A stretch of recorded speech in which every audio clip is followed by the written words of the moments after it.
ठीक। जो आप बोल रहे हैं कि सीमांचल का बेटा उप मुख्यमंत्री बनेगा, उप मुख्यमंत्री बना, अब उप मुख्यमंत्री बनते बनते मुख्यमंत्री बनेगा, मुख्यमंत्री बन जाएंगे। नहीं नहीं, आपको बोलने का ख्याल था कि आपने ऐसे ही बोल दिया रो में।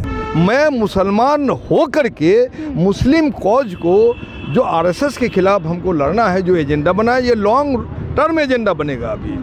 तो वो जो करना था वो तो हम कर नहीं रहे हैं। हम मासूम जनता को गुमराह, वो आचार संहिता जब लागू है फिर भी जिस तरह से स्टेट के जरिए 10,000 रुपये दिए गए और 1.5 करोड़ महिलाओं को 10,000 रुपये दिए गए, हम तो सड़क पर इसका विरोध नहीं कर सकते थे, लेकिन चुनाव आयोग को इस पर रोक लगाना था।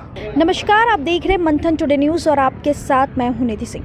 देखिए, चुनाव के जो नतीजे आए जिसके बाद तेजस्वी यादव कहीं ना कहीं मीडिया से दूर हैं और विधानसभा सत्र चल रहा है, कुछ दिन सत्र में आते हैं और आज तीसरे दिन वो सत्र में भी नहीं पहुंचते। ऐसे में तेजस्वी यादव को लेकर के सत्ता पक्ष पूरे घेरते हुए नजर आ रहे हैं और आज इस चुनावी हार के कारण का हम पता भी करेंगे। हमारे साथ आज खास बातचीत करने के लिए जो पूर्व विधायक और दिग्गज नेता महबूब आलम जी हमारे साथ बातचीत करने के पहले सर बहुत शुक्रिया आपका बातचीत के लिए। आपका भी बहुत बहुत शुक्रिया, धन्यवाद आप लोगों को।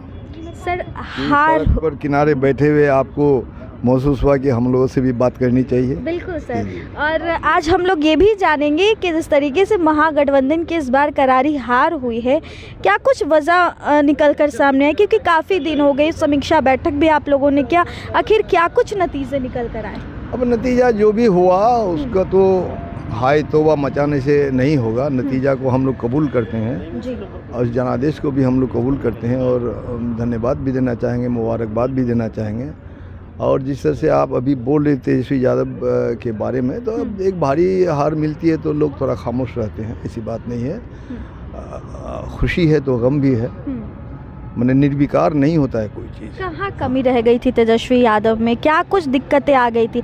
लालू यादव भी इतने सालों से राजनीति किए, उन्हें ऐसा मतलब बहुत कम मिला, लेकिन देखिए जिस तरह से चुनाव घोषणा होने के बाद कुछ ही दिन के लिए वो आचार संहिता जब लागू है फिर भी जिस तरह से स्टेट के जरिए 10,000 रुपये दिए गए और 1.5 करोड़ महिलाओं को 10,000 रुपये दिए गए, हम तो सड़क पर इसका विरोध नहीं कर सकते थे, लेकिन चुनाव आयोग को इस पर रोक लगाना था। ये एक तरह से ये वोट की लूट हुई है दौलत की ताकत पर। तो वोट की लूट जो दौलत की ताकत पर हुई उसका प्रतिफल आजकल देखते हैं आप कि बुलडोजर चलने लगा। बुलडोजर किस पर चल रहा है? ऐसे ही गरीब मजलूमों पर चल रहा है। हम लोग ना रहे थे इसके दुकान पर बुलडोजर चल जाएंगे। हम लोग का कहना है कि गैर जरूरी बुलडोजर ना चले, कि स्टेट ने अभी तक जो जनता की जो मूल समस्या बुनियादी है, आवास, रोजगार, इसको एड्रेस नहीं कर रही है, वो स्टेट नहीं कर रहा है एड्रेस। अच्छा सर, तो नहीं जो कर रहा है तो रोजगार विहीन कैसे रहेंगे लोग? तो रोटी चाहिए, रोजगार चाहिए, तो रोजगार कहाँ मिलेगा? जहाँ जनता है वहीं मिलेगा। जहाँ नेता है तो आप आ गए, नेता नहीं तो आप आते नहीं। तो उसी तरह से जहाँ रोजगार, जहाँ भीड़ है, जहाँ स्ट्रीट है, जहाँ सड़क है, काफ़ी चौड़ी सड़क है, अभी मेट्रोपॉलिटन, कॉस्मोपॉलिटन, ये यूरोप अभी नहीं बना है, समझ लीजिए। तो ये देश अगर यूरोप नहीं बना, इसका दोष किस पर है? एक सवाल सर ये भी लेंगे आपसे कि जिस तरीके से AIMIM ओवैसी की पार्टी है, काफ़ी अच्छा प्रदर्शन रहा, स्ट्राइक रेट बहुत अच्छा रहा और वो गठबंधन करने के लिए भी आप लोगों के दरवाजे तक आए, तो क्या लगता है कहीं ना कहीं बड़ी गलती हुई है उनको साथ? देखिए AIMIM जो है, यूं ही मुसलमानों के खिलाफ RSS ने, भाजपा ने, बजरंग दल वालों ने एक जिहाद छेड़ दिया है। लव जिहाद, लैंड जिहाद, थूक जिहाद और कितना कितना जिहाद शब्द के जरिए मुसलमानों को जलील और खार करने की साजिश और अभियान उसने चला के रखा है। इसका मुकाबला हम कैसे करेंगे? हमको तो अपनी रणनीति बनानी होगी। हम तो निर्णायक पोजीशन में, अगर सीमांचल में हमारी कुछ संख्या ज़्यादा है तो हम वहाँ डोमिनेंट पोजीशन में हैं, तो हमारी जिम्मेदारी नहीं बनती है। जिस तरह से मैं जिस जगह में रहता हूँ वहाँ हरिजन पर अगर कोई मुस्लिम सामंत जुल्म करता है और अगर हम उसके हरिजन के पक्ष में, दलित के पक्ष में खड़ा ना हो, ये मेरी जिम्मेदारी नहीं है। तो मेरी भी जिम्मेदारी है और इस जिम्मेदारी को मैं बखूबी निभा रहा हूँ। मैं मुसलमान हो कर के मुस्लिम कॉज को जो आरएसएस के खिलाफ हमको लड़ना है, जो एजेंडा बना है, ये लॉन्ग टर्म एजेंडा बनेगा अभी।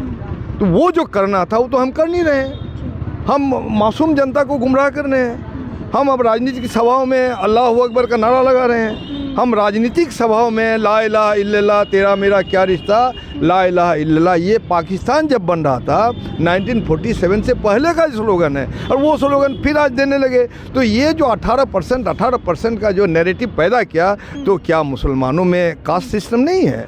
कास्ट सिस्टम है, टचेबिलिटी अनटचेबिलिटी नहीं है। अब मुझे लगता है मैं जिस कास्ट का हूँ ये उस कास्ट के नहीं है, डिफर करते हैं। तो ये भी तो हकीकत है ना। तो हकीकत के बावजूद भी आप 80% को, अगर 18% को एकजुट कर रहे हैं, तो जिसके खिलाफ एकजुट करने वो क्या बुद्धू है? उसको मूर्ख समझते हैं आप, वो नहीं समझ गया है। तो 82% एकजुट हो गया वो ऑटोमेटिक। जो आप बोल रहे हैं कि सीमांचल का बेटा उप मुख्यमंत्री बनेगा, उप मुख्यमंत्री बना, आप उप मुख्यमंत्री बनते बनते मुख्यमंत्री बनेगा, मुख्यमंत्री बन जाएंगे। नहीं, आपको बोलने का ख्याल था कि आपने ऐसे ही बोल दिया रो में? आपको बोलने का मन था कि बोलते बोलते आपने बोल दिया? आपको एनालिसिस करना चाहिए। जो आपने बोल दिया तो हिट कर गया वो, उसका शिकार बिहार हो गया। बहुत शुक्रिया। देखिए, अगर आप बोलते हैं तो उसका एनालिसिस भी करना चाहिए। फिलहाल बने रहे हमारे साथ, तब तक के लिए बहुत बहुत शुक्रिया।